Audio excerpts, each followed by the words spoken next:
Yaşasın küresel intifada.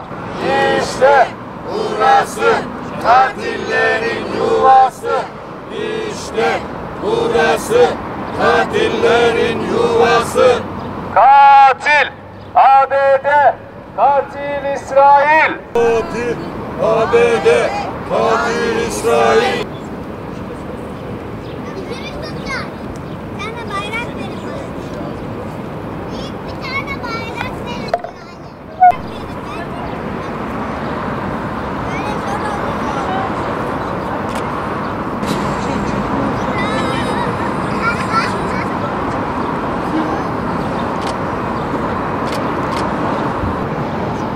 Direne, direne, özgür Kudüs'e. Direne, direne, özgür Kudüs'e. Evet arkadaşlar, Gazze ablukasına mukabil biz de Amerikan elçiliğinin önünde başlattığımız nöbete devam ediyoruz. Bugün 3. günümüz. Burada olmaya devam edeceğiz. Her gün 2 ile 8 arası herkese davet ediyoruz. Alanı boş bırakmayalım. Yaşasın küresel intifada. Yaşasın küresel intifada.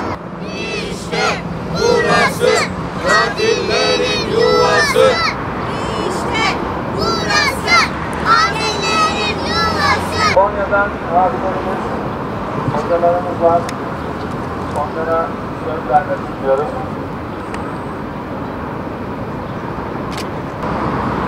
Euzubillahimineşşeytanirracim. Bismillahirrahmanirrahim. Elhamdülillahi Rabbil alemin.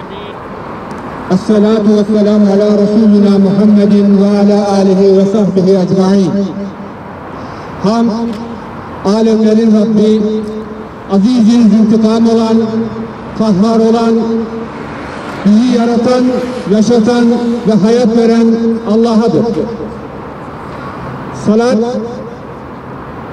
tüm Yahudileri kutsal topraklarımızdan atan, hiçbirine acımadan onları tek tek öldüren Muhammed Aleyhisselam'adır.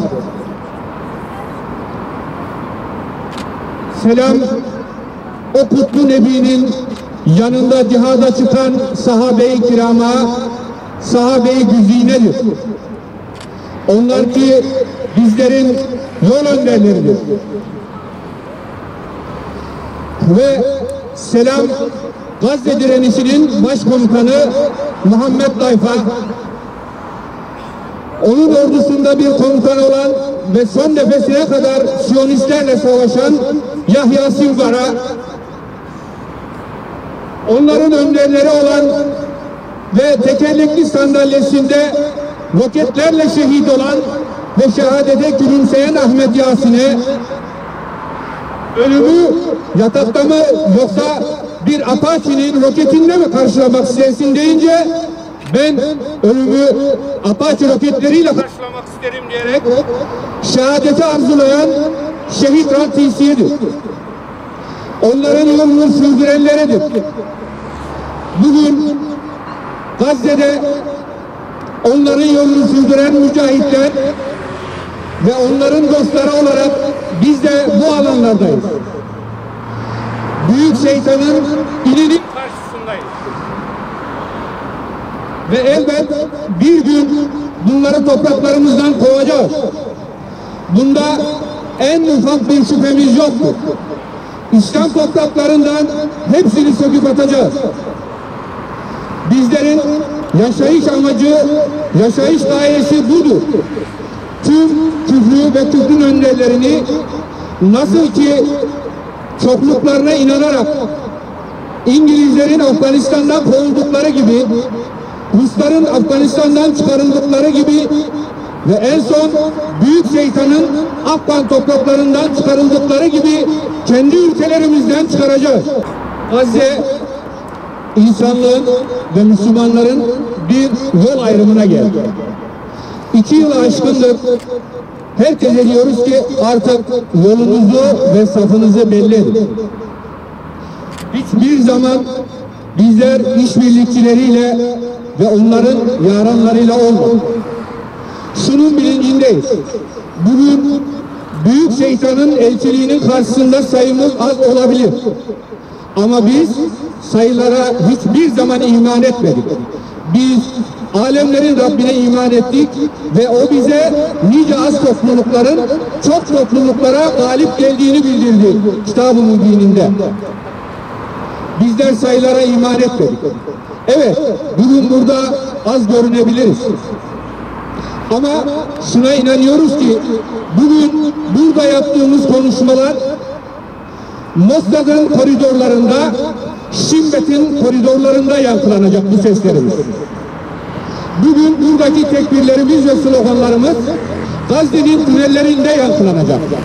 Hep beraber Mescid-i Aksa'da ve Özgür Kudüs'te atacağız sloganlarımızı. Hep beraber o kutlu gün için bugün çalışacağız.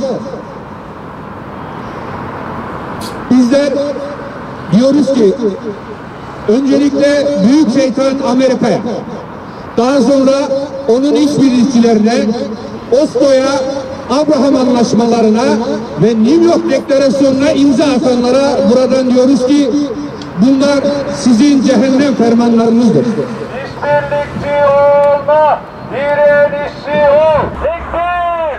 Allahu Ekber! Hamas'a selam, direnişe devam.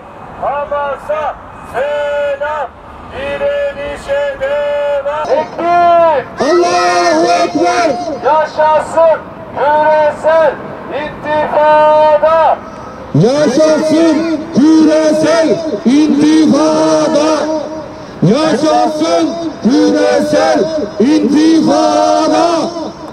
Nehirden denize özgür Filistin! Nehirden denize özgür Filistin! Nehirden denize özgür Filistin! Evet, oturma yerlerimize devam ediyoruz. Dün de dediğimiz gibi, ilk günde dediğimiz gibi Gazze ablukasının arttığı, işgalin tamamen uygulanacağı ve soykırıma maruz kalacakları saatlerde biz de Amerikan elçiliğini kuşatmaya ve nöbetimize devam ediyoruz. Bu konuda ısrarcıyız. Herkesi buraya davet ediyoruz. Saat 2 ile 8 arası ateşkes olana kadar Amerikan elçiliğinin önünde olmaya devam edeceğiz. Gazze'li kardeşlerimizin yanında bir nebze de olsa nefes olmamız lazım. Elhamdülillah Rabbim dik duruşları, sağlam adımları bereketlendirir. Kendi vaadi gereği. Bizim sadece yapmamız gereken, üzerimize düşen minimum işleri, amelleri icra etmektir. İlk gün geldik. Burada akşama kadar direnerek durduk. Akşam gözaltı oldu. Ertesi gün yine geldik ve alanımızı aldık. Bu alan artık bizim ve ateşkes olana kadar da burada duracağız. İkinci gün 100 kişiydik. Bugün Konya'dan misafirlerimiz var. Her yerden aranıyoruz. Telefonlar var.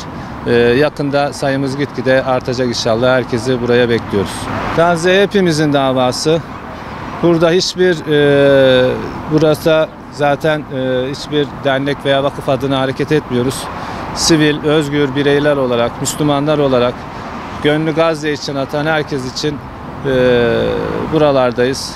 Buralarda olmaya devam edeceğiz.